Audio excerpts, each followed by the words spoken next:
បាទជំរាបសួរពុកម៉ែបងប្អូនជាទីស្រឡាញ់តោះយើងជិះមកជុំដើរលេងមើលទីតាំងខាងនំគួរលោតខ្ញុំតិចណាមិញគឺទីតាំងដែលខ្ញុំចេញមកហ្នឹងហើយជិះមកបន្តិចបាត់ស្ដាំបានន័យថាយើងជិះពីតាខ្មៅមកពេញវិញណាចឹងជិះទៅត្រង់តិចទៅនេះឃើញកន្លែងអ្នកតាចិនជាប់អ្នកតាចិនមានសាលារៀន ACE ណាហ្នឹងហើយនេះ ACE ហើយយើងទៅដល់ឯងស្ពានចាក់ងែហ្នឹងស្ពានឆ្លងទៅខាងនោះថយខាងទៀតចឹងយើងជាតិចឃើញប្រាក់សម្បត្តិពេជ្រសម្បត្តិចឹងនេះប្រាក់សម្បត្តិនៅខាងស្ដាំដៃហ្នឹងហើយអធិស្ឋានបាទហ្នឹងហើយកន្លែងលក់ម៉ូតូហ្នឹងហើយឥឡូវយើងជិះមកជុំណាជិះទៅមុខទៀតត្រូវដល់សាលារៀនភូមិ3ណាតែយើងអត់ទៅដល់ទេយើងបកក្រោយមកវិញព្រោះយើងជិះលេងតែមកជុំទេណាឥឡូវយើងទៅមុខទៀតហើយណែអានេះជិះពីពេញជិះពីភ្នំពេញទៅកាន់តាខ្មៅវិញទៅខេត្តកណ្ដាល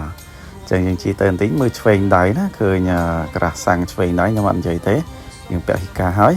ជាមុខតិចឃើញស្ពានពងធ្វើនេះណាហើយមើលឆ្វេងដៃផុតនោះទៅគឺមានសាលារៀន ACE ទៅដែរហើយស្ដាំដៃក៏កន្លែងម៉ាតមួយដែលយើងអត់និយាយដែរយើងពាក់ហិកាហើយចឹងយើងទៅមុខទៀតទៅបន្តិចទៀតទៅដល់ហើយណាអូខេនេះជិះតែបន្តិចទេនេះកន្លែងយើងលក់នឹងឆ្វេងដៃនេះកន្លែងនេះអូខេនេះណាតែយើងអត់ឆ្លងទៅវិញឡានច្រើនណាបុកប្រកាច់ប្រកិននៅហើយក៏ឲ្យឃើញតិចបានហើយឥឡូវយើងបកទៅវិញណាអូខេយើងជិះទៅសាលាខេត្តកណ្ដាលនោះមើលពីថ្ងៃឃើញណាហើយហ្នឹងហើយនេះទៅហើយ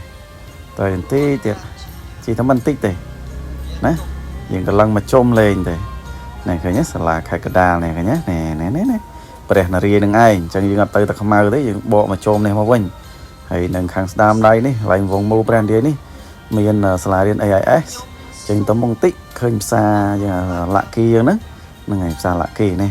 ផុតបន្តិចទេ100ម៉ែត្របន្តិចទួចទេទៅដល់នេះអានេះកន្លែងនេះអីគេប្រៀបសអញ្ចឹងហ្នឹងហើយជីហួរនេះដល់ល្មម